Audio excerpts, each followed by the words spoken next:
طيب هنا هنعرف مع بعض الصفحة بتاعة السند مسج أو إرسال الحملات بيبقى جواها إيه.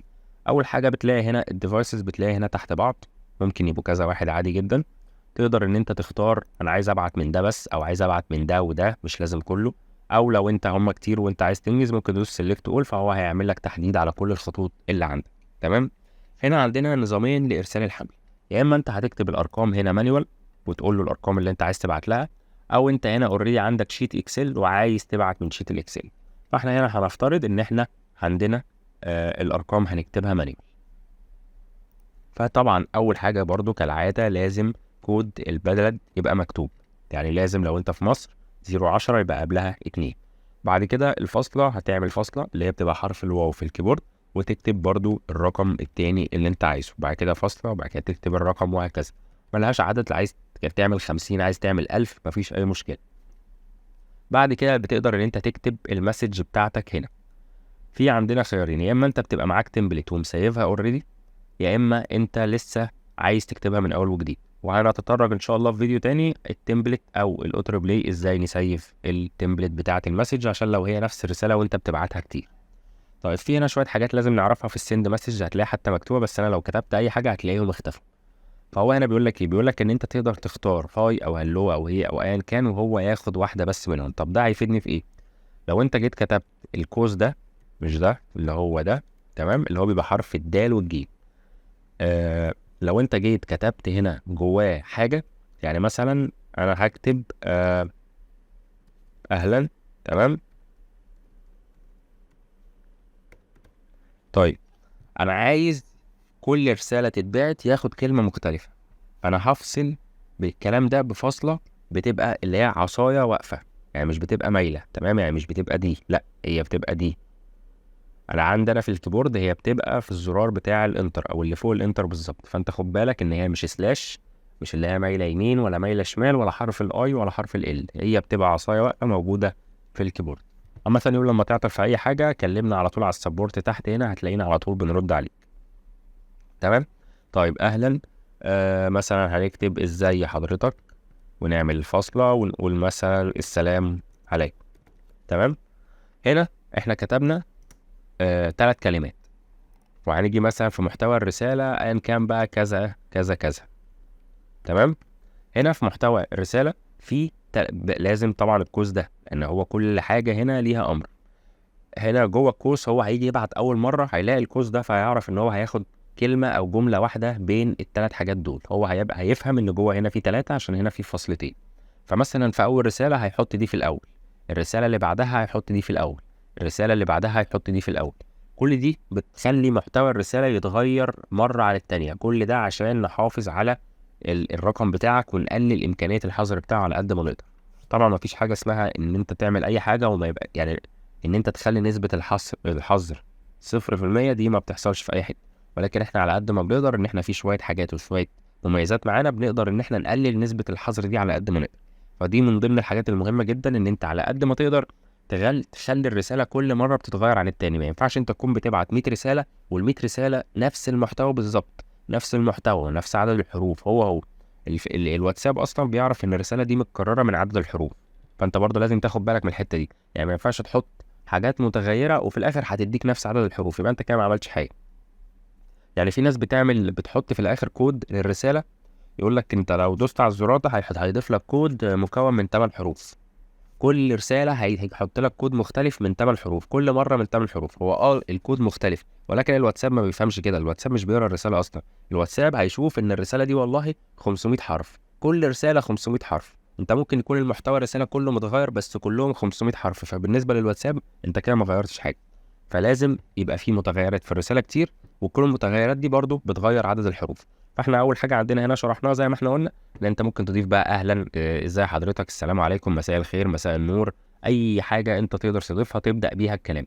ومش لازم في البدايه، ممكن في بدايه الكلام، ممكن في اخر الكلام، ممكن انت اصلا تحط هنا رساله تانية خالص.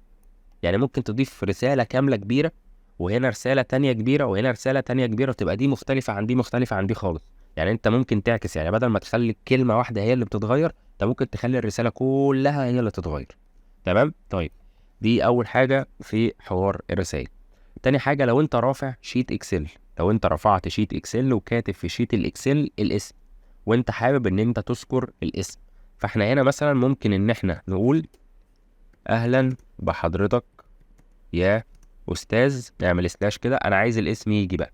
برضو هناخد نفس القوس ده دايما هو اللي بنديه كل الاوامر، وهنروح كاتبين جواه كده نيم. هو كده هيعمل ايه؟ هيقول اهلا بحضرتك يا استاذ وياخد الاسم من الاكسل اللي هيترفع هنا، اهلا بحضرتك يا استاذ وياخد الاسم، اهلا بحضرتك يا استاذ وياخد الاسم. وزي ما قلنا كلمة اهلا بحضرتك دي ممكن نبقى ان احنا نغيرها برضو بشوية كلمات تانية معينة بحيث الرسالة تبقى متغيرة. طيب لو انا حبيت ان انا اضيف كود عشوائي، الكود العشوائي هنا تقدر تضيفه من خلال 3 حاجات، لانه احنا بالنسبة لنا هو مهم جدا فكان لازم ان احنا ننوعه. اول حاجة ممكن من خلال دي، هو هنا بيقول لك تحب نحط لك كود عشوائي في اخر الرسالة؟ لو انت عايزه اختار راندوم كود، هو كده الرسالة تلقائيا هيتحط لها كود في اخر الرسالة. طب لو انت بقى عايز تعمل كود جوه الرسالة في النص، ايا كان بقى المحتوى بتاعك، فانت من المحتوى بتاعك انت طالب ان انت يبقى فيه كود في النص. كل اللي انت هتعمله، هتيجي مثلا انت عايز تضيفه في النص هنا، هتيجي برضو على نفس القوس اللي احنا خلاص عرفناه مع بعض، هتعمل كده، هتكتب بقى جوه، هتكتب كلمة راندوم اللي هو عشوائي، هتكتب كلمة راندوم بنفس الطريقة دي، هتلاقي الكلمة دي هتتشال وهيتحط مكانها كود. فاحنا مثلا بنحب نقول ايه؟ كود العرض. فهو هيلاقي ايه؟ عشان الراجل برضو ما ينفعش تبعت رسالة كده فيها اكواد غريبة، فهو مش هيبقى فاهم، فاكيد هيسألك عليها يعني. فانت لو انت حابب ان انت تبقى كأنك جاوبته من الاول، ان انت بتقول له ده كود العرض او كود العميل او ايا كان، فهو هنا هيضيف كود عشوائي. فانت كده لو انت سبت دي يس وسبت دي هنا، يبقى كده هيبقى في كود عشوائي في النص وكود عشوائي في الاخر. طب انت مثلا حبيت تضيف، سيبك من دي، انت مش عايز تستعمل دي ايا كان السبب، انت حابب ان انت تستخدم هنا 2 كود، عايز تحط هنا 2 كود. فانت لو انت كررت ده كده تاني زي ما هو، يبقى انت كده ما عملتش حاجه. لان ليه؟ هو بياخد الاوردر بالرساله، انا هشيل كلمه راندوم واحط 123، فهو هيلاقي دي راندوم ودي راندوم، هيحط هنا 123 وهنا 123، يبقى انت ما عملتش حاجه. لكن احنا عندنا ان انت تعمل هنا كلمه راندوم 2. تمام. هو انا طبعا عشان انا عايز اخدها كوبي بيست عشان انجز، فطبعا ده غلط، فاحنا هنا هنعملها من الاول ونروح كاتبين راندوم 2. تمام. فانت كده بقى عندك كلمة راندوم وراندوم 2 كده، ده هيديك كود وده هيديك كود تاني خالص، ولو انت عملت دي يس يبقى ده كمان هيديك كود تالت خالص. فدي برضو حاجات مهمة جدا لازم انت تبقى عارفها بالنسبة للنظام بتاع الاكواد. طيب هنا برضو في الايموجي، عشان لو انت بتكتب رسالة وحبيت تاخد اي ايموجي تقدر ان انت تاخده، بس هنا بتاخده كوبي بيست عادي جدا. انت حبيت فهتاخده كده كنترول سي او كليك يمين كوبي وتحطه هنا كنترول في. دي الطريقة اللي انت تقدر تستخدم فيها الايموجي. طيب انت حبيت تضيف صورة او اي حاجة، اي فايل ميديا، تقدر ان انت تحط صوت، صورة MP3 PDF، فايل وورد، فايل اكسل، ان كان الفايل اللي انت عايز تبعته، بتعمل تشوز فايل وتقدر ان انت تضيف الفايل عادي جدا. اهم حاجة الفايل ما ينفعش يبقى اسمه بالعربي. يوم لما تلاقي في مشكلة في الحملة، اتأكد ان الصورة اللي انت رافعها موجودة، وان الصورة اللي انت رافعها الاسم بتاعها مش بالعربي، خلي الاسم يكون بالانجليزي، ويا ريت برضه ما يبقاش فيه كاركتر كتير، يعني لو ينفع تخليه سيمبل على قد ما تقدر يا ريت. خليه بقى 1، خليه 2، تخليه 3، وبرضه ايه تبقى تاخد بالك ان يعني ما ترفعش صورة الاسم بتاعها متكرر. طيب بعد كده في حاجة عندنا اسمها سكيدول تايم. ايه هو السكيدول تايم؟ انا مثلا واحد ببعت حملات كل يوم، مش فاضي بقى ان انا كل يوم وانا عندي شغل، فمش كل يوم هقعد على الموقع واعمل نفس الشغل واعمل الحملة وابعتها واخش انام واصحى اشوف عملت ايه وكل يوم اقعد اعمل كده. لا، انت ممكن يوم الجمعة تعمل كل الحملات بتاعت الاسبوع، بحيث ان انت تقول ان الحملة دي تبدأ يوم كذا الساعة كذا، والحملة دي تبدأ يوم كذا الساعة كذا، والحملة دي تبدأ يوم كذا الساعة كذا، وهو الموقع يشتغل مع نفسه بقية الاسبوع. اهم حاجه هنا لازم نعرفها ان النظام بتاع الوقت ده معمول على مصر، اللي هو GMT 3 حاليا، عشان في توقيت صيفي في مصر فاحنا بقينا GMT 3. فحاليا السعوديه ومصر نفس التوقيت، وبرضه نبقى ناخد بالنا لان غالبا في شهر 10 هنرجع على التوقيت الشتوي تاني، فساعتها هنبقى احنا GMT 2. فالناس برضه اخواتنا اللي في السعوديه لما يجي يعملوا الحوار ده يضيفوا ساعه على الوقت اللي هم عايزينه. فعموما حتى الان مصر والسعوديه واحد بس. طيب في حاجة هنا اسمها requiring every كذا، دي مش مهمة ولكن ممكن يكون في ناس بتستخدمها. ايه هي؟ انت بتبعت نفس الرسالة لنفس رقم التليفون كذا مرة لمدة معينة. يعني ايه؟ ايا كان السبب، انت ممكن تكون كل يوم بتبعت نفس الرسالة دي لنفس الرقم ده، او كل اسبوع او كل شهر او كل سنة. فانت كل اللي انت تقدر تعمله، انت خلاص عملت الحمله والارقام، تقدر تقول له كرر لي الرساله دي كل سنه، او كرر لي الرساله دي كل شهر، او كرر لي الرساله دي كل اسبوع، او كررها لي كل يوم. ده ممكن تكون ايا كان السبب، يعني الاسباب كتير على حسب المشترك. فانت هنا تقدر ان انت تقول له كررها لي كل سنه او كل شهر او كل اسبوع او كل يوم. بعد كده نيجي لاهم حاجه اللي هي المسج ديلي. الاحسن ان انت تعملها، ودي تختلف في حاجات كتير. ايه هي المسج ديلي؟ ان هو يقف بين الرساله والتانيه كل قد ايه.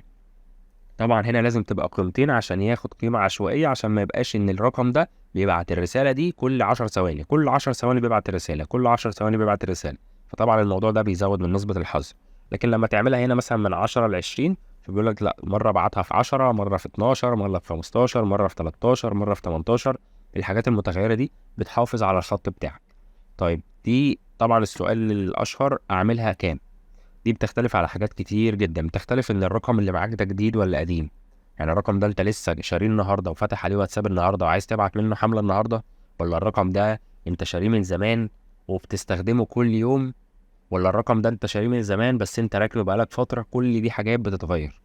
وبرضه على حسب انت هتبعت كام رساله، والرساله اللي انت هتبعتها دي لعملاء قديمه ولا عملاء جديده، والرساله اللي انت هتبعتها دي الناس هتتفاعل معاها ولا هتعمل لها ريبورت ولا بلوك. فدي كلها حاجات احنا بنحاول ان احنا نعرفها لك، وانت اللي تحدد، عشان انت اللي عارف الوضع بتاعك ايه، انت اللي عارف الناس دي ممكن تعمل ايه، انت اللي عارف الخط بتاعك شغال بقاله قد ايه والكلام ده. ولكن يعني الاحسن بالنسبه للواتساب ان انت يعني تبعت حوالي 220 حرف في الدقيقه. فانت شوف الرساله بتاعتك دي كام كاركتر او كام حرف. عادي جدا، سهل ان انت على اي موقع اونلاين كاونتر كاركتر هتحط محتوى الرساله، هيقول لك والله الرساله دي 200 حرف، هي 200 حرف. فانت حاول انه تخلي الرقم يبعت كل دقيقه. فانت عايزه تبعت كل دقيقه، فقلنا مثلا هنخلي مثلا لو كل دقيقه هتخلي دي 50 مثلا ودي 70، بحيث يبقى ايه الرقم عشوائي. طيب لو انت حاطط مثلا 5 ارقام، انت دلوقتي هتبعت الحمله من 5 ارقام مش من رقم واحد. فاحنا قلنا ان الموقع بيقسم الحملات لوحده. يعني لو هنا كان في 5 ارقام وانا رفعت له شيت في 100 رقم، هو كل اللي هيعمله هيقسم مره ابعت من ده، مره من ده، مره من ده، مره من ده، بايه؟ بالتبادل مع بعض. طيب لو انت عملتها دقيقه، اول رقم هيبعت ويستنى دقيقه، وتاني رقم هيبعت ويستنى دقيقه، وبعد كده التالت والرابع والخامس. بعد الخامس هيستنى دقيقه ويرجع تاني للاولاني. فانت كده لو انت فكرت صح هتلاقي ان الرقم بيبعت كل 5 دقايق، لان كل رقم بيستنى دقيقه. فانت برضو تبقى ايه واخد بالك من الحوار ده. مش عشان احنا قلنا ان الرساله المفروض تتبعت من واتساب كل دقيقه وانت هتبعت من 1000 خط فتروح عامل دي دقيقه، لا، انت كده هتخلي الخط يبعت رساله كل 1000 دقيقه. فانت لازم تبقى عامل الحسبه دي. فانت هنا لو معاك 5 ارقام واحنا عايزين ان الواتساب يبعت على الاقل، طبعا هو كل ما يبقى اكتر كل ما يبقى احسن، ولكن برضو ما ينفعش تبعت حمله تقعد 48 ساعه. فانت لازم تبقى عامل حسبه ان الحمله بتاعتك دي هتقعد قد ايه. فانت دلوقتي ما ينفعش ان انت تقول له ابعت لي على الخط ده كل 1000 دقيقه، الحمله بتاعتك كده مش هتخلص. فانت بتشوف انت عايز الخط على الاقل يبعت كل دقيقه، واحنا هنا معانا 5. فاحنا لو احنا عملناها 30 ثانيه هتلاقي ان كده الخط هيبعت في 2.5 دقيقة، فدي حاجه كويسه. ولو انت عملتها 20 ثانيه يبقى كده كل خط هيبعت في 1.5 دقيقة، فدي برضو حاجه كويسه. فانت بتشوف انت عايز الخط هنا على الاقل خالص يبعت مثلا في 100 ثانيه. فانت بتقسم ال 100 ثانيه دي على عدد الخطوط اللي معاك 5 خطوط، يبقى 100 على 5 يبقى ده 20 ثانيه. فدي عادي جدا تقدر ان انت مثلا تخليها من 20 ل 30. فاهم قصدي؟ فهي دي الفكره، عشان ما يبقاش برضو الوقت يبقى طويل قوي معاك لدرجه ان انت ما تلحقش اصلا ان انت تخلصها. في ايه هنا تاني؟ بس تقريبا هنا مفيش غير ان احنا ازاي، يعني كل اللي انت هتعمله عشان ترفع شيت اكسل، بتخش هنا على الفون بوك او مجموعات الاتصال، بتقول ان انت عايز تضيف مجموعه اتصال جديده. هو هنا بيقول لك داونلود سامبل، بتحمل السامبل دي وتملاها وبعد كده ترفعها تاني، عشان السامبل دي مكتوبه بطريقه معينه ما ينفعش ان هي تتغير. طيب ايه هي السامبل او ايه مكتوبه ازاي؟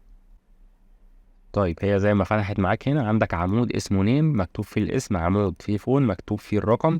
الرقم تقدر تعمل علامه بلس في الاول او ما تعملهاش، يعني لو انت من مصر تقدر تعمل بلس 20 او تكتب كلمه 20 على طول زي ما انت عايز. بالنسبه للايميل، في هنا خانه للايميل وميمو، كل من 1 و2 و3 و4 و5. طيب الحاجات دي هتفيدني في ايه؟ الحاجات دي مهمة جدا فوق ما انت متخيل، بس هي برضو هتفيد ناس معينة. فلنفترض ان احنا عندنا مدرس ده بيدي مجموعة للطلبة كل مثلا اسبوع، فبيحب ان هو يتابع مع اولياء الامور الطالب بتاعك عامل ايه. فهو هنا هيكتب ايه؟ هيكتب والله الطالب محمد احمد، يعني ممكن نعملها مع بعض. تمام. الطالب مثلا هنا محمد، وهنا مثلا احمد، وهنا مثلا سامر، وهنا كريم.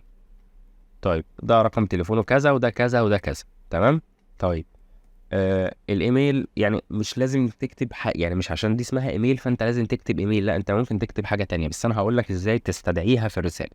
المهم، الطالب مثلا محمد والله جايب مثلا في الامتحان بتاع المرة دي امتياز، وده مثلا جايب جيد، وده مثلا جايب جيد جدا، ده مثلا جايب مقبول. طيب بما ان هو جايب امتياز، ده مثلا جايب امتياز في ايه؟ في مادة العربي.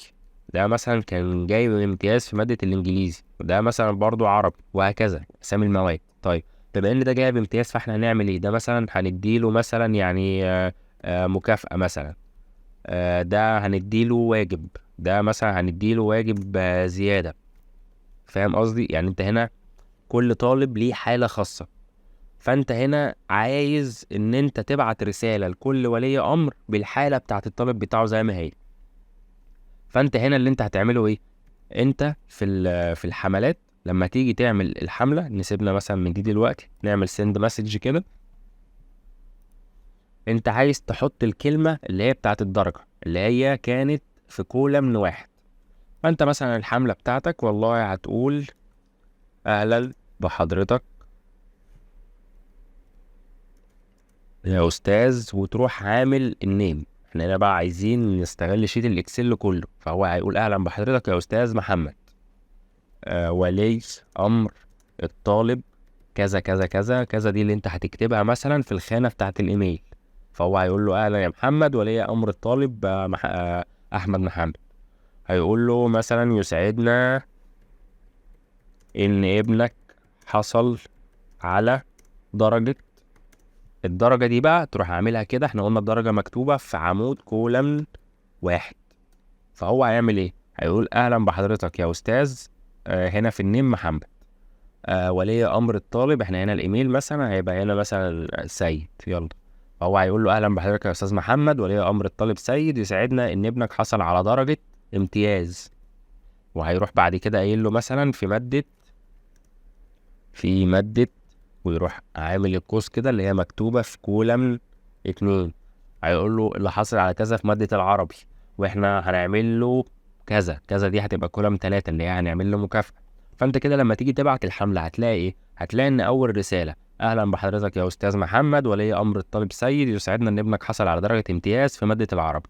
الرسالة اللي بعدها اهلا بحضرتك يا استاذ احمد ولي امر الطالب مؤمن، يسعدنا ان ابنك هيحصل على درجة جيد جدا في مادة الانجليزي. فانت كده خليت ان انت عملت حملة، يعتبر عملت حملة فيها رسالة خاصة لكل شخص بعيدا عن التاني. فالموضوع ده طبعا هيفيدك في حاجات كتير جدا. ممكن لو انت صاحب شركة عايز تبعت رسالة بالمرتبات بتاعة الموظفين، طب انت هتعمل كده ازاي لو الحملة ثابتة على كله؟ لا، في شيت الاكسل. والميزة دي هتلاقيها عندنا احنا بس، لان احنا الموضوع ده احنا عاملينه لينا مخصوص كمان.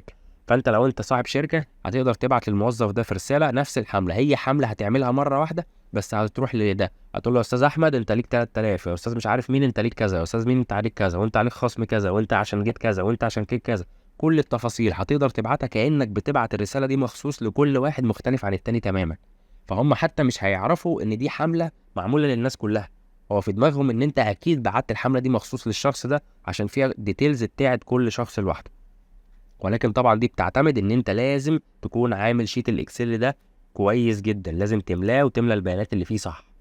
فاحنا زي ما قلنا، انت كل عشان تضيف شيت الاكسل بتخش على مجموعه الاتصال او الفون بوك، وبتدوس هنا اد نيو، بتقول داونلود سامبل، يفتح لك السامبل دوت، تحفظه، تكتب البيانات بتاعتك، وبعد كده تيجي تقفله وتدوس سيف، وبعد كده تروح ان انت هنا عامل له تشوز فايل عشان ان انت تقدر تعمل له ابلود. فاحنا هنا مثلا لو جينا دخلنا على الداونلودز مع بعض وعملنا السامبل وبعد كده عملنا سبميت، هيقول لك دخل الاسم ده برضو ليك انت، ايا كان بقى الاسم اللي انت عايزه. هو بيقول لك هنا الفون بوك اللي هو انت مسميه دي، هنا بيقول لك الفون بوك داتا، والتوتال برضو انت حاطط هنا فيه 4 اشخاص او 4 ارقام. لو احنا جينا هنا عملنا سند مسج وجينا اخترنا الرقم وعملنا هنا سيلكت، هنلاقيه ظاهر اهو بيقول لك ادي الاسم وبيقول لك 4 بين قوسين، يعني ده فيه 4 ارقام. لو انت بقى بعد ما اخترته كده جيت نزلت تحت هتلاقي دي اتملت بقى، اللي هو ايه، بس انت مش هتعرف تقراها قوي، ولكن هو برضه هيقول لك ان الفون بوك دي اسمها كذا والتوتال بتاعها كذا. هنا المفروض دي الديتيلز بقى اللي هو الايميل والكولم، وهنا مكتوب ايه وهنا مكتوب ايه، بس عشان الحاجات دي مكتوبه بالعربي فالكود مش بيقرا العربي قوي. فانت تقدر بقى ان انت تعمل محتوى الرساله اللي احنا لسه قايلينه من شويه، بحيث ان انت تستدعي الكلام من كل عمود زي ما هو، فتقدر ان انت تبعت رساله مختلفه لكل شخص كانك بعتها له مخصوص. بس كده. بس طبعا ما ينفعش ان انت تحط هنا ارقام وترفع هنا شيت، ما ينفعش، لازم هي واحده من الاثنين ان انت تقدر تعملها. تمام. بس واحنا زي ما احنا قلنا لو انت رفعت هنا 100 رقم هتلاقي ال 100 ظاهرين قدامك، تقدر ان انت تعمل سيلكت اول عليهم عشان ان هو يعمل عليهم تحديد وتبعت الحمله بينهم كلهم. وزي ما احنا قلنا في الصفحه بتاعه الديفايس او اعدادات الرقم، تقدر ان انت تقول له لو الرقم ده خد بلوك الارقام بتاعته تتوزع على الباقي ولا لا. بس اعتقد ده شرح كفايه للصفحه بتاعه ارسال الحملات او سند مسج.